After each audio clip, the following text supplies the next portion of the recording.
Hi, Virgo. Hi, everyone.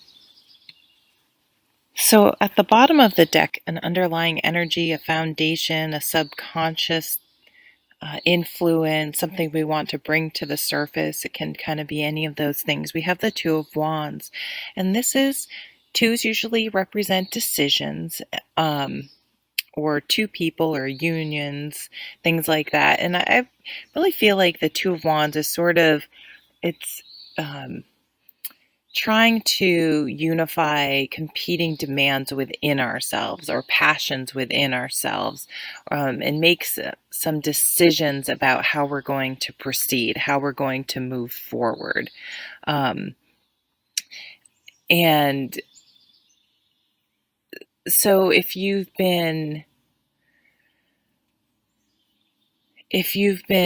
wanting to change jobs or looking for something, um, is sort of looking for something. Like you have all this passion, enthusiasm, creativity, and sometimes it isn't focused. Sometimes it isn't just, oh, I figured it out. I figured out what's going to really bring a lot of happiness and joy into my life, and that is yoga.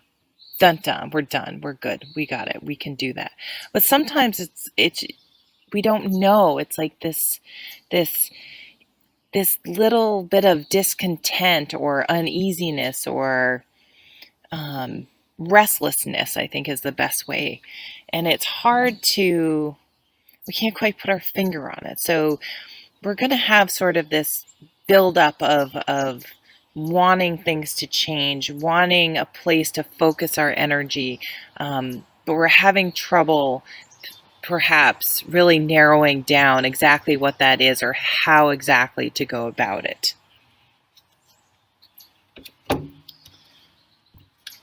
And the focus card is the world. So it could be that it's because some things are coming to a completion this week,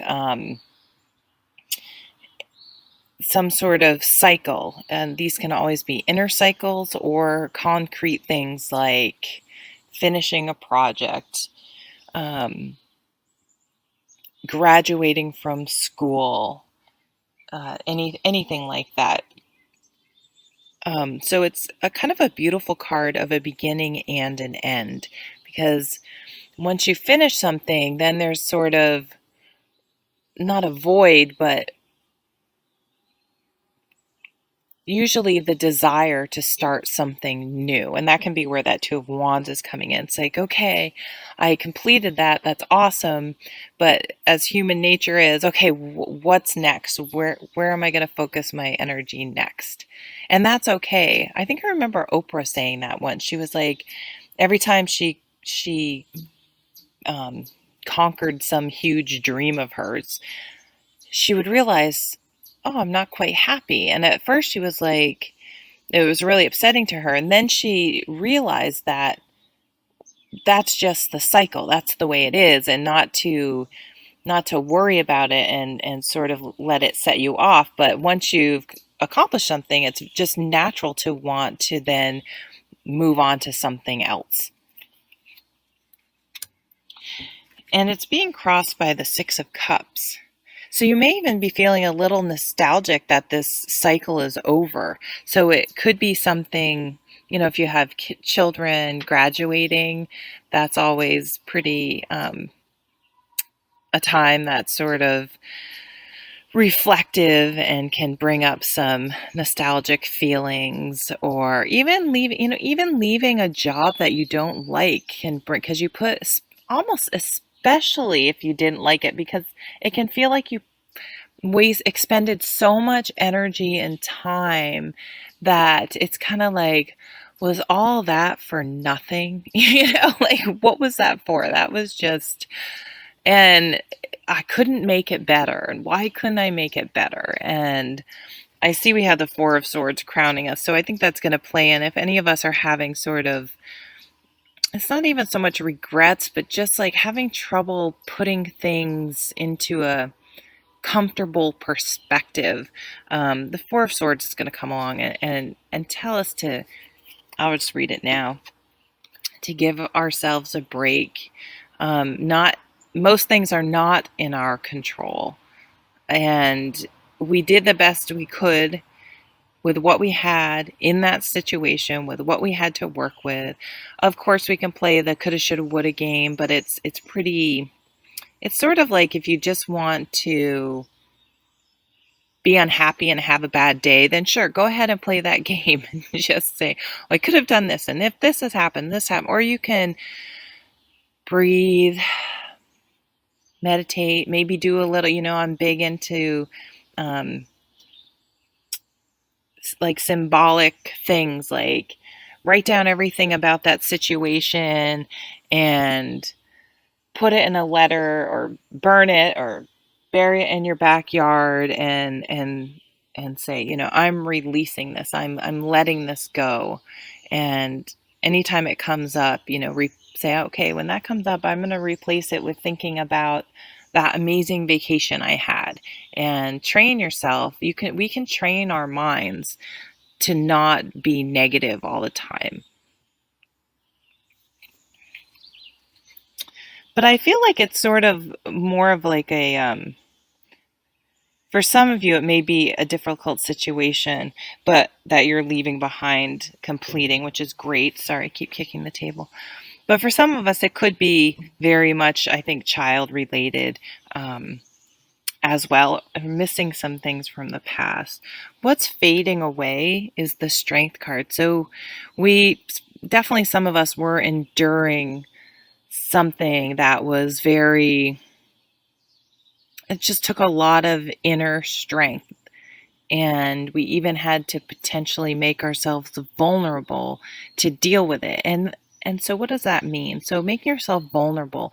If you're someone that has a hard time sticking up for yourself, especially with like maybe there's a certain person that's um, always kind of bullying you or something, whether you realize it or not, and you finally had to stand up to that person, that could be very vulnerable for you. Even if you're very good at being um, standing up for yourself in other situations, it could be this one person that somehow has a hold or you perceive to have some sort of influence over you, to finally like put your foot down and watch their temper tantrum ensue, right? And it takes a lot of strength to deal with situations like that. It can take a lot of strength to leave a job that you actually love because there's something better out there for you. So it can take a lot of strength to encourage your kids to move out and be their own people, because then you're not going to be able to see them as much, something. So it doesn't have to be a positive or a negative thing. So what's coming into focus is the Six of Pentacles. So we have another six, and this is a beautiful card of balance, of giving and receiving. So I think this situation is going to bring a lot of wisdom. We're going to gain a lot of wisdom from it about giving and receiving, when to sort of let people learn their own lessons, when to ask for help and support. I feel like some of us, this is true for me, had to ask for a lot more support than they're used to asking for. And that can take a lot of strength and be uncomfortable. If you pride yourself on being an independent, oh, here's my hummingbird, an independent person. Oh, sorry, I got sidetracked. I like to say when this card comes up is to be a gracious receiver, because I think a lot of us love giving and we understand the joys and the benefit and what we personally, it's almost selfish, get out of giving to others, but we have a hard time receiving. So be a gracious receiver and don't rob someone else of the pleasure of being able to help you out, help someone else out.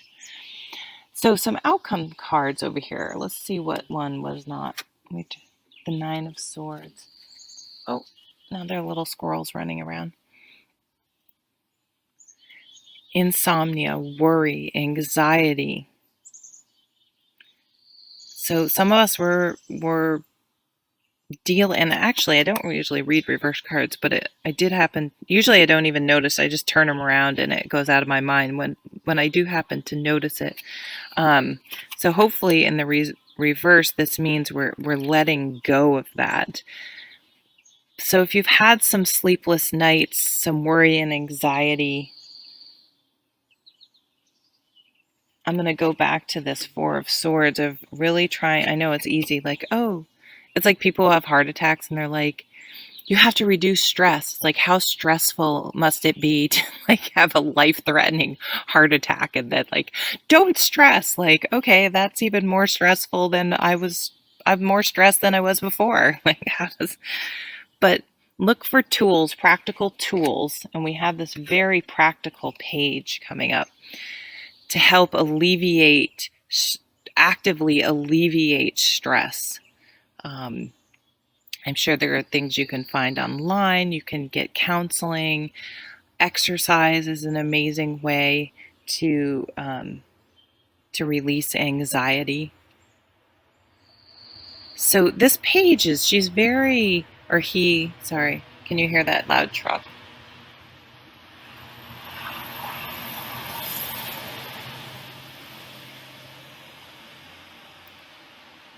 Sorry about that. A concrete truck just went by. So this could be messages. This page is very patient. In the Anna K Tarot, it shows a young person fishing, and fishing takes an enormous amount of patience if you're ever going to catch any fish. I mean, some people have dumb luck, but you know. So patience with yourself, patience with the process, patience with trying to implement practical solutions to help alleviate anxiety and stress and cope with changes, good or bad. This page is she's starting to take those practical steps in her health and her how she earns her money and her spirituality and her surroundings. Okay, thanks so much for watching, and I'll see you at the next video. Take care.